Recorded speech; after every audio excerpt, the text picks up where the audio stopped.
Hello, everyone. We are here on a real Thursday, the day that we're supposed to be here. We missed last week. I'm Penny. I'm Sean. And we're glad to be here with you again. We are going to talk about the holistic mindset, and it has to do with gratitude and hope and a lot of other things. But if you think about it, there's really a connection between gratitude and hope. And so we were discussing things about these sort of things just a little bit ago, and we said, okay, let's go ahead and do our video. So here we are. Yep, absolutely.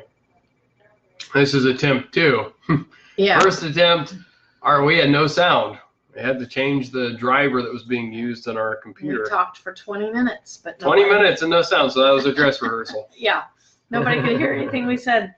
Thankfully, one of our faithful listeners said, there's no volume. So yeah, hopefully we do have volume now. Yeah, I'm sure we do now. That? Yeah, it wouldn't hurt. Yeah, go ahead and check it just to be sure. But I'm sharing this on all of my pages so everybody can see it.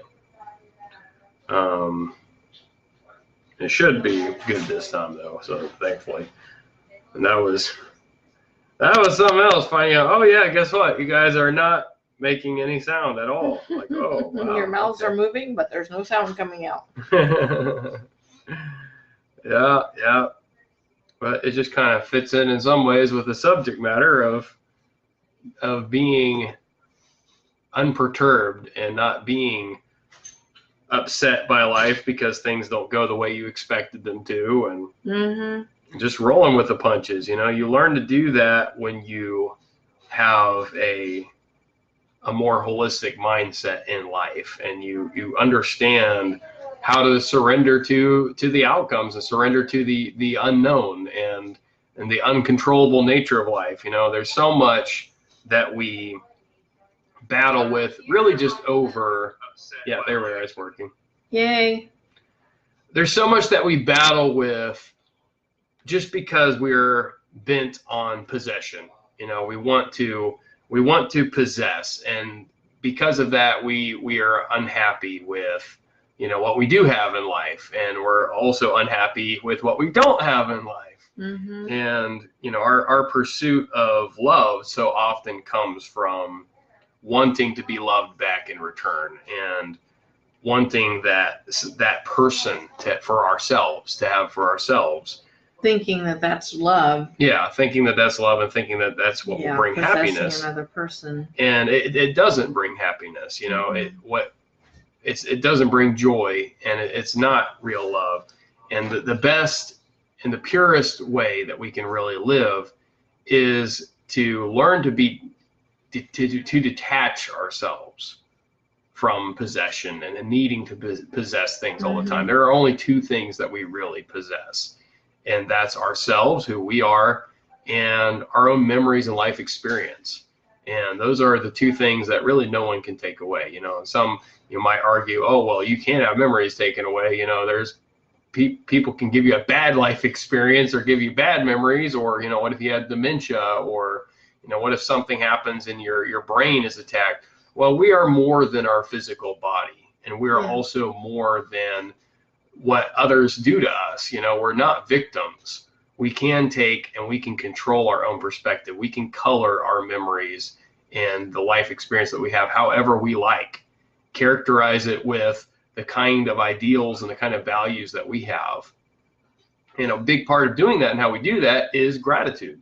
Yeah. Is by having an understanding that there is something valuable, there's something worth being grateful for in everything, and taking the time to focus on that and really give it the due attention, and give it, you know, the due praise, you know, spending time to being thankful, expressing thanks for the good. And counting your blessings is a real important practice. It is. And not only counting them, but spending time in the zone of just going over and rehearsing in your mind all the things that are good about that thing that you're grateful for. You know, I changed my own attitude and mood earlier today because I I felt bad about a few things like losing our guinea pig, and we'd had a few little things that were just, kind of colored how I was feeling.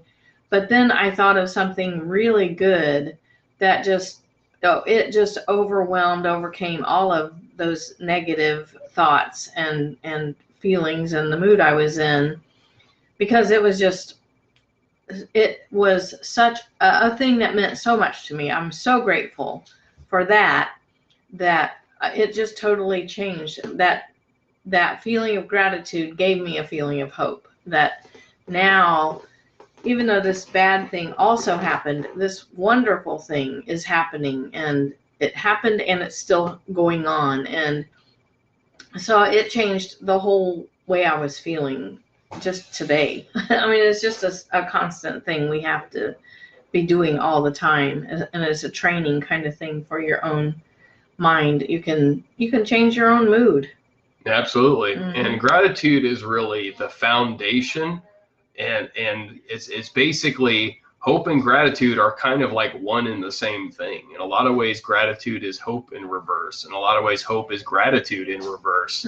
It's, being grateful for things that are in the future. Two sides of the same coin. Yeah. So as we practice and we develop gratitude, we also develop a sense of hope. We also develop the mindset that's required to believe that there is something better up in front of us. There is something ahead. There's a light at the end of the tunnel. And that's something that we really, as human beings, we need that. We really require hope to function, to survive, to make it through hard times, and even just to live in a time that nothing bad is going on. In the mundane times. In the mundane times, and it's for a lack of hope that people just kind of give up on life, and that people decide, to kill themselves, or, give in to some toxic thing in their life, something that's trying to take them down.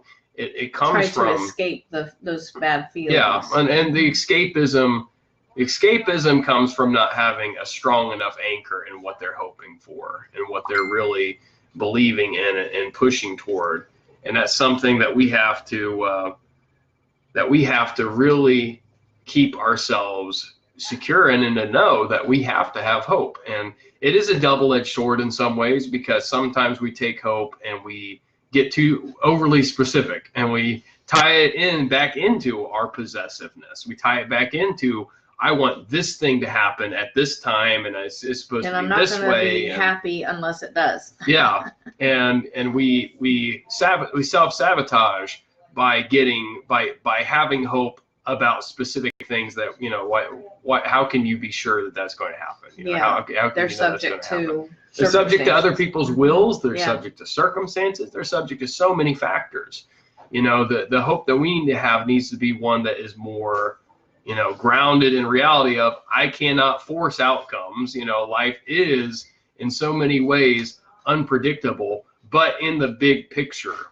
And God promises a future and a hope. In the long term, there is something better. There is a light at the end of the tunnel. You're here for a reason. This all has meaning. That's where hope comes in, is to know that everything is actually meaningful. Yes.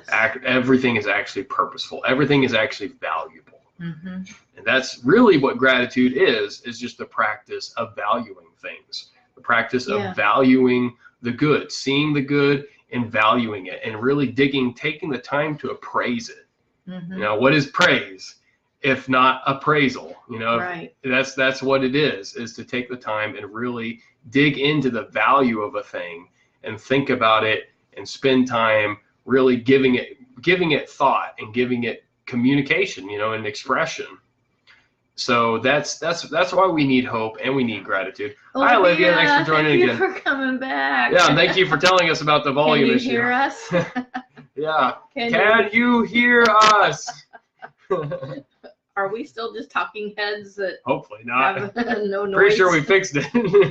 Now I'm a little paranoid though. We picked a new microphone. Yeah, well, we picked the setting on, got the microphone set, but anyway, so that's the technical jargon is. But But I'm learning. Yeah, definitely learning. One little mistake at a time. I'm learning. Oh yeah, absolutely.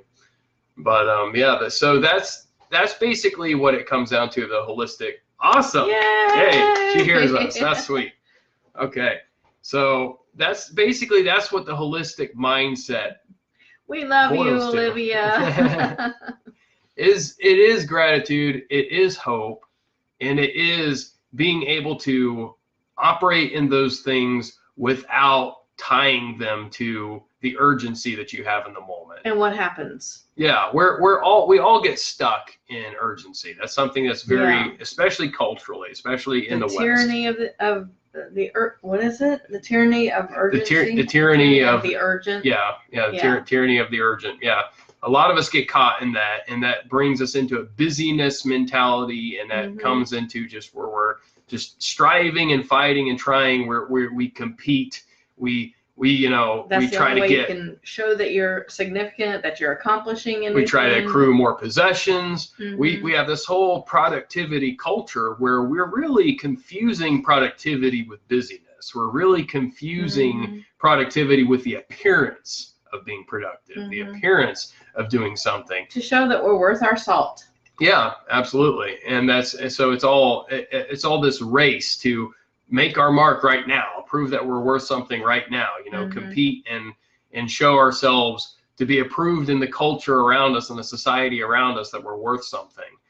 And that is a very tragic waste of life and time to let ourselves just get sucked up in that. To show that we're busy and that we do a lot and that we do it well, and just to have that goal all the time and the standard of being just as good as everybody else or better. A lot of us sometimes, a lot of us have that mentality. I did for a long time. I actually wouldn't try things that I knew I wasn't going to be the best at. I got straight A's in school. I didn't even try things that were more physical, or I did try some things that I knew I could do because I had already done them at home and learned how to do them. Hi, Denise. Hi, Denise. Thanks for coming on. And I really had a lot to overcome to just be able to be willing to try something new, because and not be afraid that I was going to look weird, or I was going to fail. Yeah. And that was a really hard thing for me to overcome. And I'm grateful that I am not that kind of person anymore. There does seem to be a very strong correlation between having the sense of urgency, putting everything so much on a sense of needing to do things right now, needing to be productive, needing to be, to be effective, needing to put yourself out there and improve yourself. It really does strongly correlate together also with a belief in high cost of failure, a belief in there being this, I can't fail, I can't lose face. My life will be ruined. Yeah, and that really actually is a horrible thing, because it puts up against being risk takers. It puts up against being someone that's willing to try something new and face the unknown with a luster, really, and enjoy the unpredictable nature of life. I can laugh at myself now, and I would never even think of such a thing, that anything was like that was possible with the way I thought when I was younger. And now I laugh at myself all the time. Yeah, and that's linked to something too. We take things too seriously. We take ourselves too seriously. We take things that are going on in the world too seriously, because we don't think about the fact that this is so temporary. Yeah. We're just one generation. I'm just one person. Just our time on Earth. I'm just one link in a chain of human history that goes back way further, and will probably go way further up the road too. And that's so what I'm feeling and I'm experiencing in my little existential crisis and the things I deal with, whatever angst I had in my adolescence, whatever I felt. Not earth shattering. No, I mean, and that's the thing, is we should learn even from our childhood, the things that we thought were just horrible and it just wasn't going to get any better and it wasn't ever going to end. Now we look back and it's like, wow, that was so short. That was not a big deal at all. And on top of it all, a lot of those things become our fondest memories, our best memories. We remember how we were, you know, at the time it seemed horrible, but we were spending that time with our loved ones. We were actually learning something very valuable, something very important, you know, and we can see the humor in we it. look Like, back and laugh at it. the funniest stories, the best stories come from the worst experiences. Yeah. So it's the ability to delay gratification and to accept the, you know, the challenge of the moment, and that things are not pleasant in the moment, because we're only conscious of a very small sliver of reality and of the experience that we're having as it's happening. You know, we're just barely processing what's going on as we're trying to react, trying to respond to it as best as we're able. And what really is going on is so much more. There's so much more depth and richness to it that we only later actually have the capacity to process and really see something in it and understand the good that was in it. Yeah. And that's why it's so important to operate in gratitude, and then take that gratitude and shift it forward into hope. Yeah. So that can give you the ability to even begin to enjoy. Hi, Selena. Hi, Selena. That can give you the ability to even enjoy the hard things as they're happening. Yeah. Because bittersweetness isn't something to be lamented. It doesn't ruin the life, the fact that there's bitterness with the sweet. It actually adds the contrast and depth. Yeah. That makes it something that we can really even understand and value. You know, we have to have, as human beings, we need points of reference. We need things to be able to compare between each other to understand them. Yeah, you can't really appreciate the sweet unless you have something to compare it to, the bitter. Absolutely. And once you get past, you know, our tendencies, our inclinations are to me, well, I don't like this and I don't like that. I do like this and I do like that. What we don't realize is that those inclinations are subject to our will. They're subject to learning to appreciate things that we didn't before. We can find that when we grow and when we learn to appreciate things that we didn't before, they become the new best thing ever. They become the thing that we really love, that we really care for, even though before we may have had a resistance, maybe even we hated it, maybe even we seriously disliked it. You know, so it's so important for being able to live our best life and be our best self, being able to open ourselves up to gratitude for what happened in the past, for what we have right now in our life, and a hope for the future and expectation, and just realizing there's always more good there to be found. There's always more treasure in the moment. We can even be grateful for the bitter things in the past, and out of the bitter comes the sweet. And when they grind the spices and they make the aroma of the new thing that they've made, you know, they've had that grinding and crushing, but then the fragrant aroma that comes out of that is beautiful. And that's how life is a lot of times. And God uses the circumstances and the things that we go through to change us and to make us more fragrant and aromatic and better. Yeah. And we need those things. And like I said, I like myself a lot better now, and I'm able to take risks, and I'm able to try things now. And before I was just so afraid. And a lot of it does come down, again, to being able to let go of our possessiveness, being able to let go of the things, well, I like that I'm this way, or this is how I like things, you know, and well, this is what I wanted to happen, and it didn't happen. In my comfort zone. Yeah.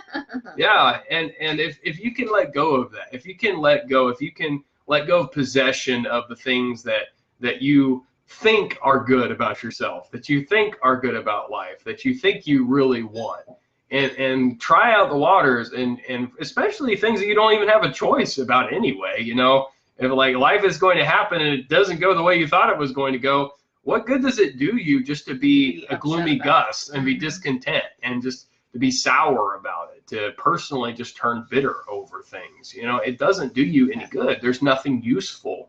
You know, you can't make your own life experience any better, you know, any more positive by being upset and depressed. And that's really not good for the people around you, the people who love you. Yeah, you know, we feel a lot of times that it's unfair. It's unfair that life has been made hard. It's unfair that things have gone in a different direction from what we planned and what we were trying to accomplish. And I think that's where we confuse hope as it's meant to be with our own, just our plans and expectations, where it's mixing hope with possessiveness. It's mixing hope with control. We desire to possess power over time, power over outside circumstances and things that go on in our lives, power over others. Yeah. And we're really not supposed to have power. We're really not supposed to possess power over the lives of others. No. Life is supposed to be unknown and full of twists and turns and unpredictable changes. And if we can learn to embrace that with gratitude and with a hope and expecting good to come out of these unexpected twists and turns, expecting good to come out of the challenges and the things that come that are just, way outside of our grid, way off the reservation of what we expect and what we're used to, then we can even begin to see not only backwards, hindsight can be 20/20, but we can see right now in the present and begin to actually already appreciate the hard things as they're coming, and appreciate the challenges, and appreciate as we're exercising, as we're practicing hope and gratitude together at one time in the moment. Yeah. The moment that we're living. We can see light at the end of the tunnel even before the light is really, within our sight, if we keep that kind of attitude. Yeah. And just always know that, it can be really bad circumstances. We can be going through the death of a loved one, or a divorce, or someone betraying or rejecting or whatever. It can really be a really terrible thing happening, but keeping that hope alive and holding on can get you through it. Yeah. And then things are going to get better. That is the pattern of life, is that after you make it through, and you may still have some time of grief, or you may actually have to really pray and go through a process. A process. Yeah.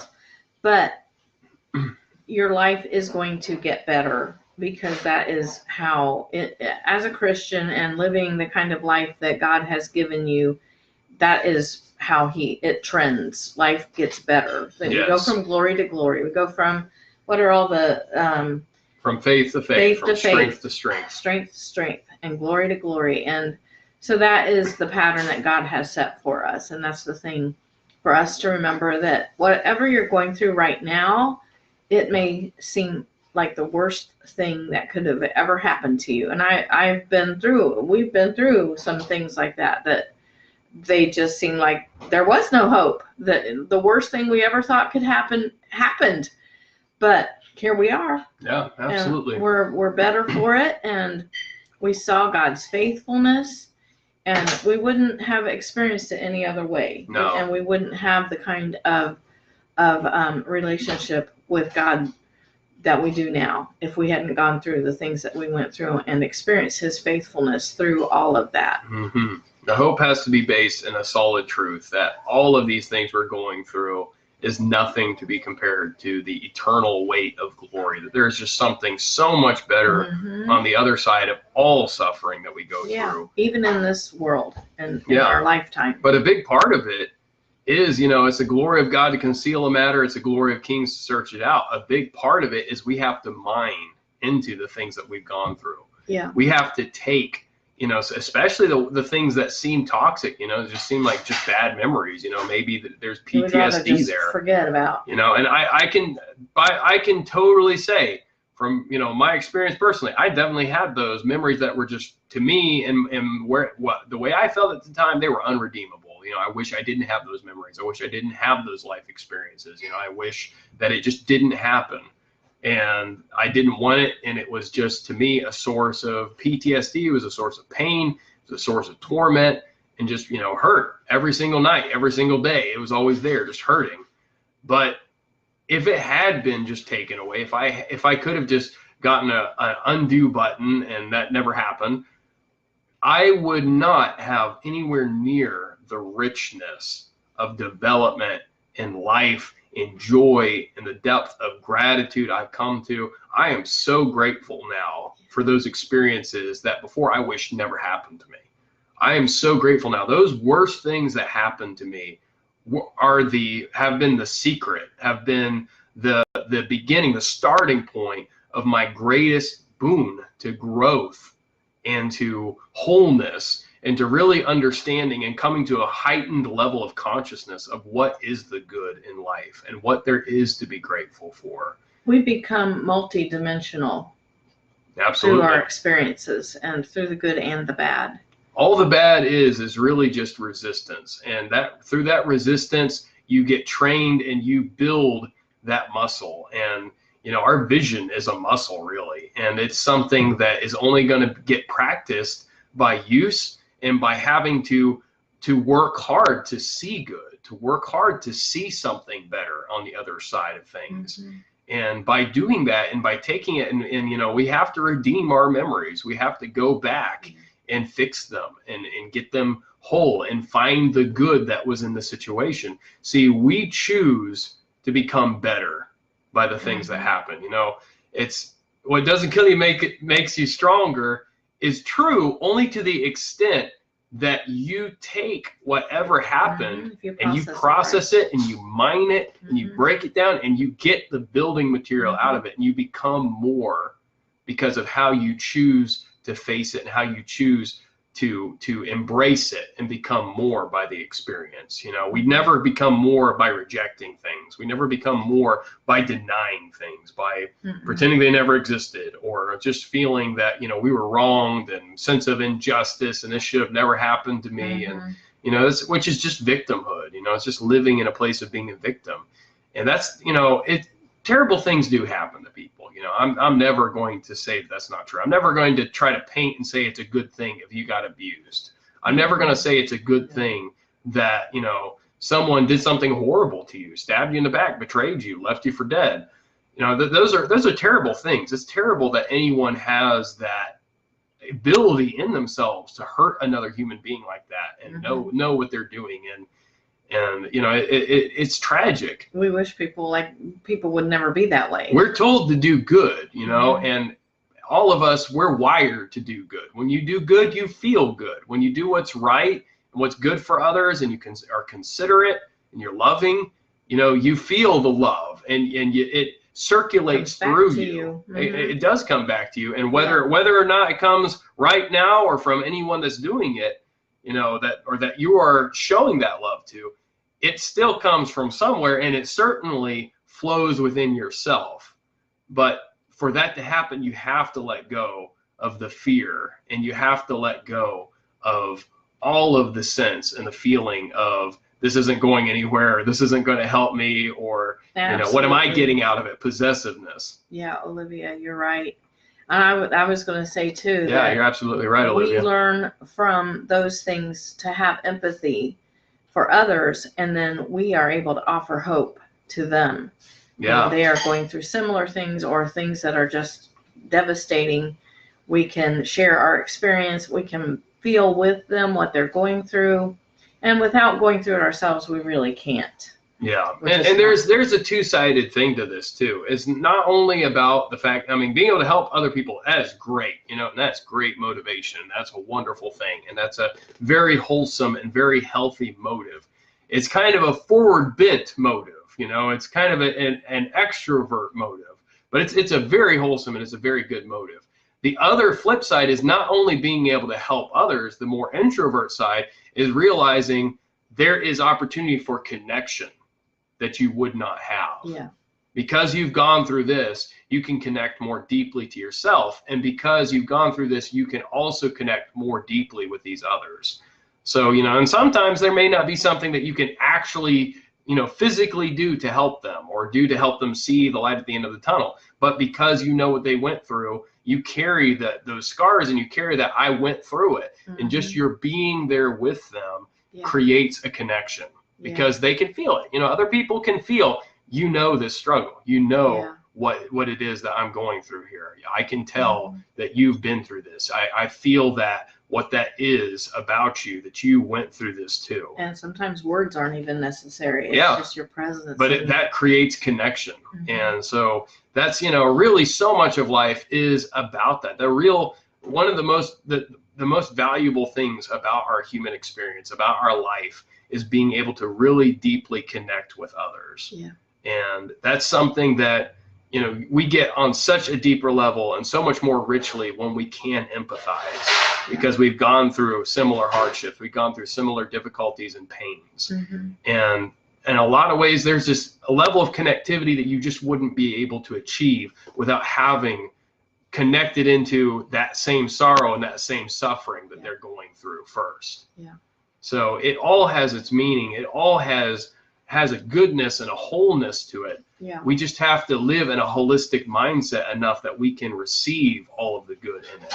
And we can live in hope, we can live in gratitude, we can let go of our own possessiveness and just appreciate everything that there is about us, and not be afraid about whether it's going to come back or not. You know, not be afraid about whether, you know, they like us or they care about us, or are they going to do the same for us.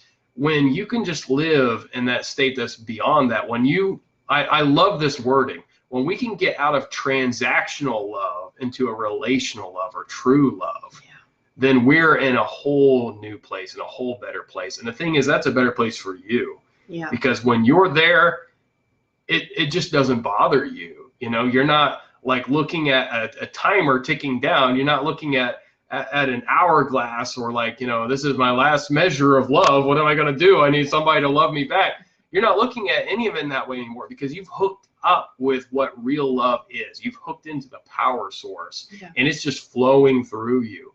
And it goes out to others all the time, because it's just infinite and it's just there. And you can just look and just appreciate, you know, and like from the different genders thing, you know, male and female, and just appreciation, you know, for me, of a girl, instead of the thought being, oh, well, she's pretty, you know, maybe I should go after her, to being like, she's pretty, you know, that's so cool that this person is out here in the world, you know, this beautiful person is here in the world, and that I get to be alive at the same time to appreciate that. And that changes the entire mindset, when you don't need anything to be about you anymore. Mm-hmm. And you can just live in a state of just appreciating the things that are around you, appreciating the people that are around you, having connection because it's meaningful connection. Oh, sorry. Yeah, we got to call on the phone at the same time. So that's what really the holistic mindset is all about, is understanding that all of life and all that God's given us has a purpose, has a meaning, has its time and season, and it just requires wisdom to know how to exercise it, to know that the diminished side of your personality that doesn't come out as much isn't really a weakness, it's structure and it's foundation.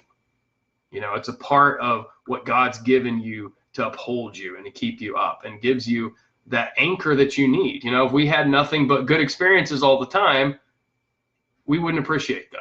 We couldn't appreciate them. There's nothing to contrast them with. So life is a wonderful thing, even with the hardships, even with the pains and the suffering. This one thing I wanted to say: goodness is its own reward. It is. Goodness is its own reward. And that's when that's your expectation, when that's what your hope is focused on, that the good that we do, eyes on Jesus and not ourselves, exactly. When we are focused on that good, then we are set free from needing any good to come back to us. You know, when you are doing what you are doing because that's who you are, and you rejoice in that, you rejoice in that nature, you rejoice in the opportunity to even be there to pour out into the lives of others and to make meaningful connection, however long you get to have them, however long you get to do that and be there for them. Life is just so much richer. It's just so much better. No one can take it away from you. Yeah. So we'll wrap up now. I gotta call my cousin. And thank you, Olivia and Denise and Selena, for being here, and any replay viewers, thank you for coming on. And we just hope that this is encouraging.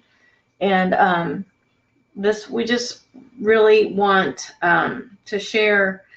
We just feel like we're making progress ourselves in our journey, and so we want to share the things that we learn along the way. And we're just so thankful. We have a lot of gratitude that God is He's just using this time in both of our lives. It's like I'm 55 and he's 28, and it's just like a culmination of a lot of life lessons and experiences that we've been through that God is just really just adding to us all the time, and we have the time.